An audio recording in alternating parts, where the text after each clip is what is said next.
ಬೆಂಗಳೂರಲ್ಲಿದ್ದೀರಾ, ಜೊತೆಗೆ ನಿಮ್ಮ ಹತ್ರ ಕಾರ್ ಇದೆ ಅಥವಾ ಟೂ ವೀಲರು ಇರ್ಬೋದು. ಬಟ್ ನಿಮಗೆ ಶಾಕ್ ಕೊಡೋಕ್ಕೆ ಸರ್ಕಾರ ರೆಡಿ ಆಗ್ತಾ ಇದೆ. ವಿಚಾರ ಏನಪ್ಪ ಅಂದರೆ, ಹೊಸ ಪಾರ್ಕಿಂಗ್ ಪಾಲಿಸಿ ತರ್ತಾ ಇದ್ದೀವಿ ಅಂತ ಈ ಡ್ರಾಫ್ಟ್ನ ರಿಲೀಸ್ ಕೂಡ ಮಾಡಿದ್ದಾರೆ. ಅದ್ರ ಪ್ರಕಾರ ಇನ್ನು ಮುಂದೆ ನೀವು ನಿಮ್ಮ ಮನೆಯೇ ಇರ್ಬೋದು, ನಿಮ್ಮ ವೆಹಿಕಲ್ಲೇ ಇರ್ಬೋದು. ಹಂಗನ್ಕೊಂಡು ನನ್ನ ಮನೆ ಮುಂದೆ ನಾನು ಕಾರ್ ಪಾರ್ಕ್ ಮಾಡ್ತೀನಿ ಅಂದರೆ ಬಿಟ್ಟಿಯಾಗಿ ನಡೆಯಲ್ಲ. ನಿಮ್ಮ ಮನೆ ಮುಂದೆ ನಿಮ್ಮದೇ ವಾಹನ ಪಾರ್ಕ್ ಮಾಡೋಕ್ಕೂ ಕೂಡ ದುಡ್ಡನ್ನು ಕೊಡಬೇಕು. 100 ರೂಪಾಯಿ ಲೆಕ್ಕದಲ್ಲ, 1000 ರೂಪಾಯಿ ಲೆಕ್ಕದಲ್ಲಿ.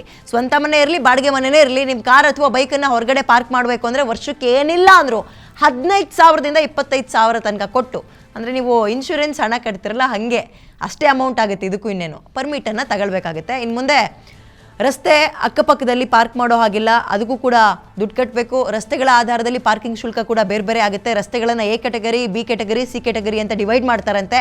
ಕ್ರೌಡ್ ನೋಡಿಕೊಂಡು, ಅಂದರೆ ರಶ್ ನೋಡಿಕೊಂಡು ರಸ್ತೆ ಕ್ಯಾಟಗರಿಯನ್ನು ಪ್ಲಾನ್ ಮಾಡ್ತಾ ಇದ್ದಾರೆ. ಎ ಕ್ಯಾಟಗರಿಗೆ ಸ್ವಲ್ಪ ಜಾಸ್ತಿನೇ ಪೇ ಮಾಡಬೇಕು. ನಿಮ್ಮ ಕಾರ್ ಯಾವುದು ಅನ್ನೋದ್ರ ಮೇಲೆ, ನಿಮ್ದು 10 ಲಕ್ಷದ, 15 ಲಕ್ಷದ, 20 ಲಕ್ಷದ, 30 ಲಕ್ಷದ, ಅದಕ್ಕೂ ಮೀರಿದ್ದಾದರೆ ಬೇಸ್ಮೆಂಟಲ್ಲಿ ನೀವು ಜಾಗ ಮಾಡ್ಕೊಬಿಟ್ಟಿರ್ತೀರಿ ಬಿಡಿ. ಸೊ ಇಂಥದನ್ನು ನೋಡಿ ದೊಡ್ಡ ಕಾರ್ ಆದ್ರಿಷ್ಟು, ಚಿಕ್ಕ ಕಾರ್ ಆದ್ರಿಷ್ಟು ಅಂತ ಹಣವನ್ನು ಅಥವಾ ನಿಮ್ಮ ಹತ್ರ ಕಟ್ಟಿಸ್ಕೊಳ್ಳೋಕ್ಕೆ ಫೀಸನ್ನು ರೆಡಿ ಮಾಡ್ಕೊಳ್ತಾ ಇದ್ದಾರೆ. ಸಿಂಪಲ್ ಇಷ್ಟೇ ಕಣ್ರಿ. ನಿಮ್ಮ ಹತ್ರ ಕಾರ್ ಇದೆ, ನೀವು ಬಾಡಿಗೆ ಮನೇಲಿ ಇರ್ತೀರೋ, ನಿಮ್ಮ ಸ್ವಂತದ ಮನೇಲಿ ಇರ್ತೀರೋ, ನಿಮಗೆ ಬಿಟ್ಟಿದ್ದು. ಬೇಸ್ಮೆಂಟ್ ಇಲ್ಲ, ನಿಮ್ಮ ಕಾರನ್ನು ಹೊರಗೆ ಪಾರ್ಕ್ ಮಾಡ್ತಾ ಇದ್ರಿ, ಅದು ಕೂಡ ನಿಮ್ಮನೆ ಗೇಟ್ ಮುಂದೆಯೇ ಅಂತ ಅನ್ಕೊಳ್ಳಿ. ಬಾಡಿಗೆ ಮನೆನೋ ಸ್ವಂತ ಮನೆನೋ ಆದರೂ ಇನ್ನು ಮುಂದಕ್ಕೆ ನೀವು ಕಟ್ಟಬೇಕು ಹಣವನ್ನು. 15,000ದಿಂದ 25,000 ತನಕ. ವಿಚಾರ ಸಿಂಪಲ್. ನಮಗೆ ಹೇಗೆ ಹಣವನ್ನು ವಸೂಲಿ ಮಾಡೋಕ್ಕೆ ಸಾಧ್ಯನೋ, ಬಾಳೆಹಣ್ಣು ಸಿಪ್ಪೆ ಸುಲಿಯೋದು ಅಂತಾರೆ ಹಾಗೆಲ್ಲ, ಅಥವಾ ಕಬ್ಬನ್ನು ಹಿಂಡೋದು ಅಂತಾರೆ, ಹಾಗೆಲ್ಲ ಮಾಡೋಕ್ಕೆ ರೆಡಿ ಆಗ್ತಾ ಇದ್ದಾರೆ. ಪಾರ್ಕಿಂಗ್ ಫೀಸ್ ಅಂತ 100 ರೂಪಾಯಿ ಲೆಕ್ಕ ಅಲ್ಲ, 1000 ರೂಪಾಯಿ ಲೆಕ್ಕ. ಇದನ್ನು ಒಪ್ಕೋತಾರ ಜನ? ಆ್ಯಂಡ್ ಇದು ಸಾಧ್ಯ ಆಗುತ್ತೆ ಅನ್ನೋದು ಕೂಡ ಒಂದು ಪ್ರಶ್ನೆ ಆಗುತ್ತೆ. ಜನರ ರಿಯಾಕ್ಷನ್ ಕೂಡ ಕೇಳಬೇಕು ಇದರಲ್ಲಿ. ಬಹಳ ಕುತೂಹಲ ನನಗೆ. ನೀವು ಕೂಡ ಕರೆ ಮಾಡಿ. ಬೆಂಗಳೂರಿನಲ್ಲಾಗಿದ್ದು ಬೇರೆ ಬೇರೆ ಪಾಲಿಕೆ ಇರುವ ಮಂಗಳೂರಿಗೆ ಬರ್ಬೋದು, ಹುಬ್ಳಿ ಧಾರವಾಡಕ್ಕೂ ಬರ್ಬೋದು, ಮೈಸೂರು ಭಾಗಕ್ಕೂ ಬರ್ಬೋದು, ಬಹಳ ದೂರ ಏನಿಲ್ಲ. ಬಟ್ ಬೆಂಗಳೂರಿನಲ್ಲಿ ಇನ್ನೂ ಬಂದಿಲ್ಲ, ಬರುತ್ತೆ ಅಂತ ಇದ್ದಾರೆ. ಬಂದರೆ ನಿಮ್ಮ ಅಭಿಪ್ರಾಯ ಏನು? ಅದು ಹೇಗೆ ಸಾಧ್ಯ ಆಗುತ್ತೆ? ಕಾರ್ ತಗೋತೀವಿ, EMI ಕಟ್ತೀನಿ, ಸಾಕಾಗಿ ಹೋಗ್ತಾ ಇರುತ್ತೆ. ಅಷ್ಟರೊಳಗೆ ಇನ್ಶೂರೆನ್ಸ್ ಅಂತ ವರ್ಷನೂ ಕಟ್ಕೊಂಡು ಹೋಗಬೇಕು. ಹೌದು, ನಮ್ಮ ಅನುಕೂಲಕ್ಕೋಸ್ಕರ ಕಟ್ಕೊಳ್ತೀವಿ, ಅದನ್ನು ಬಿಡ್ರಿ. ರೋಡ್ ಟ್ಯಾಕ್ಸ್ ಅಂತ ತಗೊಳ್ತೀರಿ, ಹೋಗ್ಲಿ ರೋಡಲ್ಲಿ ಓಡಾಡಕ್ಕೆ ಬಿಡ್ತೀರಾ ನೀವು? ಬರೀ ಗುಂಡಿಗಳೊಳಗೆ ಓಡಾಡಿಸ್ತೀರಿ ನೀವು, ಗುಂಡಿಗಳೊಳಗೆ. ಅದಕ್ಕೆ ಬೇರೆ ರೋಡ್ ಟ್ಯಾಕ್ಸ್ ಅಂತ ಕಟ್ಬೇಕು ನಾವು. ಈಗ ಪಾರ್ಕಿಂಗ್ ಟ್ಯಾಕ್ಸ್ ಅಂದುಬಿಟ್ರೆ ಇರಬೇಕಾ ಬೇಡವಾ? ಕಾರ್ನೇನು ತಲೆ ಮೇಲೆ ಹೊತ್ಕೊಂಡು ಓಡಾಡೋಕ್ಕಾಗತ್ತಾ? ಕಾರ್ EMIನೇ ಕಷ್ಟಪಟ್ಟು ಕಟ್ತಾ ಇರ್ತಾರೆ. ಈಗ ಇದಕ್ಕೇನು ಮಾಡ್ತಾರೆ ನೋಡಬೇಕು. ಈ ಯೆಲ್ಲೋ ಬೋರ್ಡು ಮತ್ತು ವೈಟ್ ಬೋರ್ಡ್ ಅಂತ ಏನಾದರೂ ಕಾನ್ಸೆಪ್ಟ್ ತರ್ತಾರೆ, ಇವರಿಗಿಷ್ಟು ಅವರಿಗಿಷ್ಟು ಅಂತ ಗೊತ್ತಿಲ್ಲ. ಈಗ 2 ಆಪ್ಷನ್ ಇದೆ ನೋಡ್ರಪ್ಪ ನಿಮಗೆ. ನಾನು ಬಾಡಿಗೆ ಮನೆಗೆ ಹೋಗಬೇಕು, ನನ್ನ ಹತ್ರ ಕಾರ್ ಇದೆ, ಬಟ್ ನನಗೆ ಈ ಫೀಸ್ ಕಟ್ಟೋಕ್ಕೆ ಆಗಲ್ಲ. ಅವಾಗ ಏನು ಮಾಡಬೇಕು? ನಾನು ಹೋಗೋ ಬಾಡಿಗೆ ಮನೆಯಲ್ಲಿ ಬೇಸ್ಮೆಂಟ್ ಇದೆಯಾ, ಕಾರ್ ಪಾರ್ಕ್ ಮಾಡ್ಬೋದಾ ಅಂತ ನೋಡ್ಕೋಬೇಕು. ಇಲ್ಲ ಅಂದರೆ ಮನೆ ಓನರ್ಗಳು ಏನು ಮಾಡಬೇಕು ಗೊತ್ತಾ ನೀವುಗಳು? ಮನೆ ಓನರ್ಗಳು ಕಾರ್ ಇಲ್ದಲ್ಲೇ ಇರೋರಿಗೆ ಮನೆ ಬಾಡಿಗೆ ಕೊಡಬೇಕು. ಇಂಥದ್ದೇನಾದ್ರು ಆಲ್ಟರ್ನೇಟಿವ್ ಆಪ್ಷನ್ ಹುಡುಕಬೇಕು. ಏನ್ರಿ ಇದು ಕರ್ಮ ಇದು? ಓಕೆ, ಬೆಂಗಳೂರಿನಿಂದ ವಿವೇಕಾನಂದ ಅಂತ ಕರೆ ಮಾಡಿದ್ದಾರೆ, ಮಾತಾಡ್ಸೋಣ. ನಮಸ್ಕಾರ. ನಮಸ್ತೆ ಹೇಳಿ ಸರ್, ಈ ರೂಲ್ಸ್ ಬಗ್ಗೆ ನಿಮ್ಮ ಅಭಿಪ್ರಾಯ ಏನು? ಈಗ ಇದೊಂದು ಇದ್ರ ಬಗ್ಗೆ ಹೇಳ್ಬೇಕು ಅಂದ್ರೆ ಹುಚ್ಚರ ಸಂತೆಯಲ್ಲಿ ನಿರ್ಧಾರಗಳು ಅಂತ ಹೇಳ್ಬೇಕಾಗುತ್ತೆ. ಯಾಕೆಂದ್ರೆ ಮೊದಲನೇದಾಗಿ ಬೆಂಗಳೂರು ಇರೋದೇ ಸುಮಾರು 750 ಸ್ಕ್ವೇರ್ ಕಿಲೋಮೀಟರ್ಗಳಂತ ಒಂದು ಜಾಗ. 750 ಸ್ಕ್ವೇರ್ ಕಿಲೋಮೀಟರ್ ಜಾಗದಲ್ಲಿ ಇಲ್ಲಿನ ಡೆನ್ಸಿಟಿ ಪಾಪ್ಯುಲೇಷನ್ 11,000 ಚಿಲ್ಲರೆ ಅಂತೇಳಿ ಗೂಗಲ್ ತೋರಿಸ್ತಾ ಇದೆ. ಅಂದ್ರೆ ಪ್ರದೇಶ ಅಷ್ಟೇ ಇದೆ. ಸೊ ಹಾಗಾದ್ರೆ ನಾವು ಮಾಡ್ಬೇಕಾಗಿರೋದು ಪಾರ್ಕಿಂಗ್ಗಳಿಗೆ ಜಾಗ ಹುಡ್ಕೋದಾ, ವೆಹಿಕಲ್ಗಳನ್ನ ನಿಯಂತ್ರಣ ಮಾಡೋದಾ, ಅಥವಾ ದುಡ್ಡು ವಸೂಲಿ ಮಾಡೋದಾ?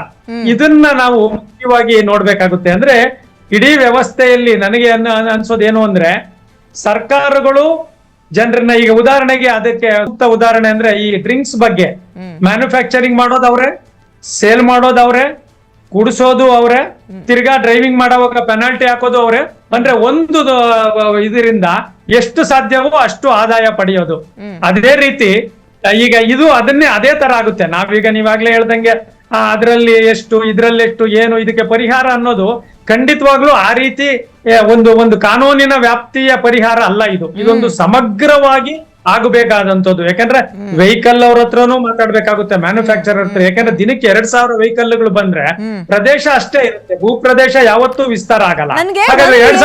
ಹೌದು, ಇದನ್ನ ಜನ ಅಂತೂ ಒಪ್ಪಲ್ಲ ಬಿಡ್ರಿ. ಆಗುತ್ತೆ ಇವ್ರ ಕೈಲಿ ತರಕ್ಕೆ, ಅದನ್ನು ಪ್ರಶ್ನೆನೇ ಇದೆ.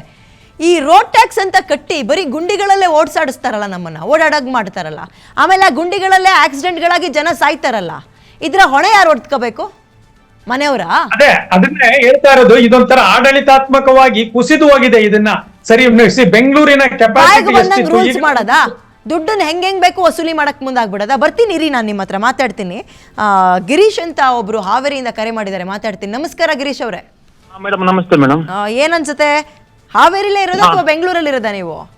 ಇಲ್ಲ, ಹಾವೇರಿ ಮೇಡಮ್, ನಾವು ರೈತರಾಗಿ ಮಾತಾಡ್ತಾ ಇದ್ದೀವಿ. ಓಕೆ, ಬೆಂಗಳೂರಿನಲ್ಲಿ ಮನೆ ಮುಂದೆ ಕಾರ್ ನಿಲ್ಲಿಸ್ಕೊಳಕ್ ದುಡ್ಡು ಕೊಡಿ ಅನ್ನೋದು ನಿಮ್ಗೆ ಏನ್ ಅನ್ಸುತ್ತೆ ಸರ್?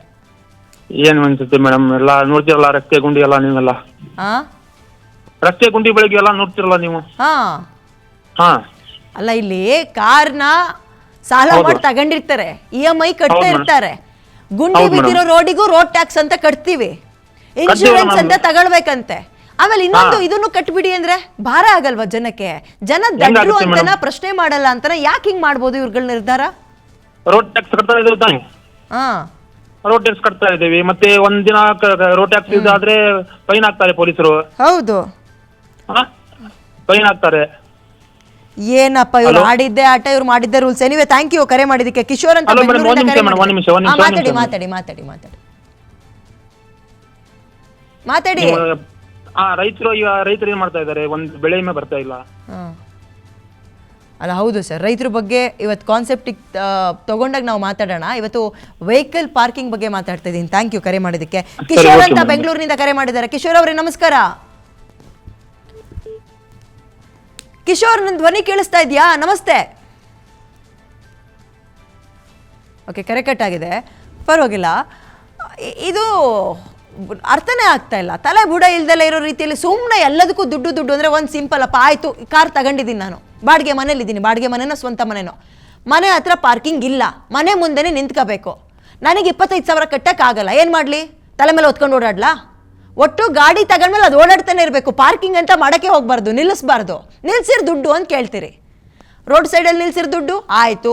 ಒಂದು ಕ್ಲೀನ್ನೆಸ್ ಅಂತ ಬಂದಾಗ ಹೌದು, ಸಿಕ್ಕಲ್ಲಿ ಪಾರ್ಕಿಂಗ್ ಮಾಡಬಾರ್ದು. ಮನೆ ಮುಂದೆನೂ ನಿಲ್ಲಿಸ್ಕೊಳ್ಳಂಗಿಲ್ಲ ಅಂದರೆ ಇದು ಯಾವ ರೀತಿ ಕರ್ಮಾರಿ? ಅಥವಾ ರಾತ್ರಿ ಮಲ್ಕೋಬೇಕಾರೆ ಹಾಸಿಗೆ ಮೇಲೆ ಮಲಗಿಸ್ಕೊಳ್ಳೋದ, ಕಾರ್ನು ತಗೊಂಡೋಗಿ ಪಕ್ಕದಲ್ಲೇ ಇಟ್ಕೊಳ್ಳೋದ? ಇದು ಯಾರು ಐಡಿಯಾಗಳು ಕೊಡ್ತಾರ ಇವನ್ನೆಲ್ಲ? ಜನ ಪ್ರಶ್ನೆ ಮಾಡ್ತಾರೆ ಅಂತ ಒಂದು ಸಣ್ಣ ಕಾಳಜಿ, ಸಣ್ಣ ಯೋಚನೆ ಆದರೂ ಬೇಡವಾ? ಕಾಳಜಿ ಇಲ್ಲ ಬಿಡಿ ನಿಮಗೆ ಜನರ ಬಗ್ಗೆ. ಕಾಳಜಿ ಅಂದರೆ ತಪ್ಪಾಗ್ಬಿಡುತ್ತೆ. ಆಯ್ತು ರೀ, ಏನು ಮಾಡಬೇಕು?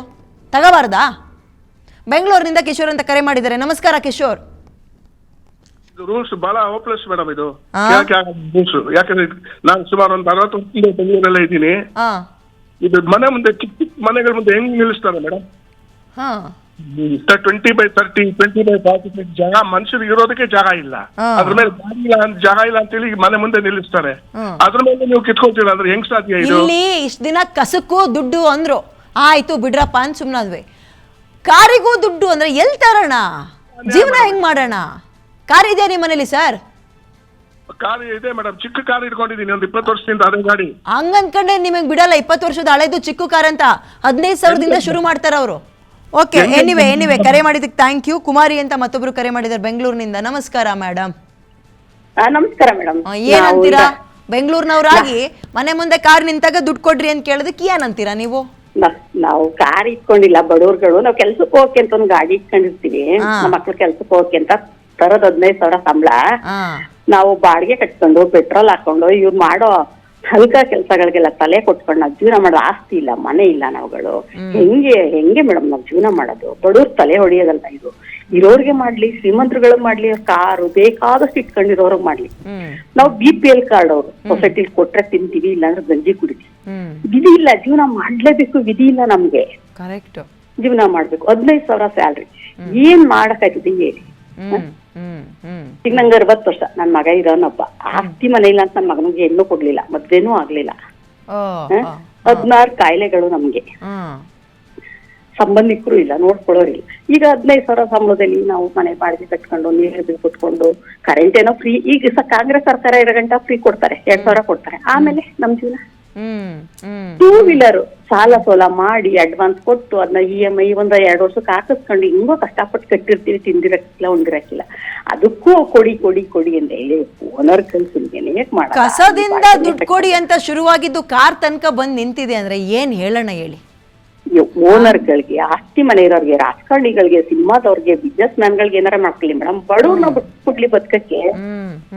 ಬಡವ್ರನ್ನ ಬಿಡ್ಬೇಕಲ್ವಾ? ಹೌದು ಹೌದು ಹೌದು ಹೌದು ಹೌದು ಹೆಂಗೆ ಹೇಳಿ? ಸಿಕ್ಕಲ್ಲಿ ಎಲ್ಲಾ ಕಡೆನೂ ದುಡ್ಡು ಬೇಕು ಅನ್ಕೊಂಡು ಹಿಂಗ್ ವಸೂಲಿ ಮಾಡಕ್ ಮುಂದ್ ನಿಂತ್ಕೊಬಿಟ್ರೆ ಬಡಬಗ್ರ ಕತೆ ಏನು? ಬಡಬಗ್ರು ಯಾಕೆ ಕೊಡ್ಬೇಕು? ಈಗ ಕಾರು ಅಂತ ತಗೊಂಡಾಗ ಅಂದ್ರೆ ಇವ್ರ ಅರ್ಥ ಏನ್ ಗೊತ್ತಾ, ಕಾರ್ ತಗೊಂಡ್ಮೇಲೆ ಓಡಿಸ್ತಾನೆ ಇರ್ಬೇಕು, ನೀವು ಎಲ್ಲೂ ಒಂದ್ ಕಡೆ ನಿಲ್ಸಂಗಿಲ್ಲ ಅಂತ ಕಾನ್ಸೆಪ್ಟ್ ಇದು. ಆಗುತ್ತಾ? ಹೋಗ್ಲಿ, ಆಗುತ್ತಾ? ಈಗ 2 ವೀಲರ್ ಇಟ್ಕೊಂಡು ಬೆಳಿಗ್ಗೆ ಕೆಲಸ ಮಾಡ್ಕೊಂಡು ಮಕ್ಳು ಮನೆಗ್ ಬಂದು ಗಾಡಿ ನಿಲ್ಲಿಸ್ತಾನೆ ಮನೆ ಮುಂದೆ. ಇಲ್ಲ ಮನೆ ಒಳಗೆ ತಗೊಂಡೋಗಿ ನಿಲ್ಲಿಸ್ಕೊಳ್ಳೋದಾ? ಹೋಗ್ಲಿ ಹೇಳಿ, ಎಲ್ ಜಾಗ ಐತೆ? ಏನಪ್ಪ. ಎನಿವೆ ಥ್ಯಾಂಕ್ ಯು ಇಷ್ಟೊತ್ತು PNS ವಿಸ್ತಾರ ಜೊತೆ ಮಾತಾಡಿದ್ದಕ್ಕೆ. ಮತ್ತೊಬ್ರು ಕರೆ ಮಾಡಿದ್ದಾರೆ, ಮಾತಾಡೋಣ. ನಮಸ್ಕಾರ.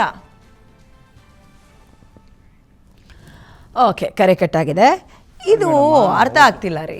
ಕಸಕ್ಕೂ ದುಡ್ಡು ಕೊಡಿ ಅಂತೀರಿ, ಕಾರ್ ತಗೊಂಡ್ರು ದುಡ್ಡು ಕೊಡಿ ಅಂತೀರಿ. ಈಗ ಇದನ್ನು ಬಂದುಬಿಟ್ರೆ ಜನ ಏನು ಮಾತಾಡ್ಬೋದು, ಏನೇನು ಪ್ರಶ್ನೆ ಕೇಳ್ಬೋದು, ಒಪ್ಕೊಳ್ತಾರ ಜನ? ಕೊಡೋಕೆ ಆಗುತ್ತಾ? ಇದು ಹೋಗ್ಲಿ, ಮಾಡೋಕ್ಕಾಗುತ್ತಾ? ಅದರಲ್ಲೇನು A category, B category, C category ಏನು ಮಾಡ್ಕೊಳ್ತೀರಂತೆ? ರಸ್ತೆ ಬದಿಯಲ್ಲಿ ಕಾರ್ ನಿಲ್ಸೋಕೆ ನೀವು ಪಾರ್ಕಿಂಗ್ ರೇಟ್ ತಗೊಳ್ತೀರಾ ಅಂದರೆ ಒಂದು ಹಂತದಲ್ಲಿ ಒಪ್ಕೋಬೋದು, ಒಂದು ಹಂತದಲ್ಲಿ. But this is not fair. ನಾನು ಮನೆ ಮುಂದೆನೂ ಕಾರ್ ನಿಲ್ಲಿಸ್ಕೊಳ್ಳಂಗಿಲ್ಲ ಅಂದರೆ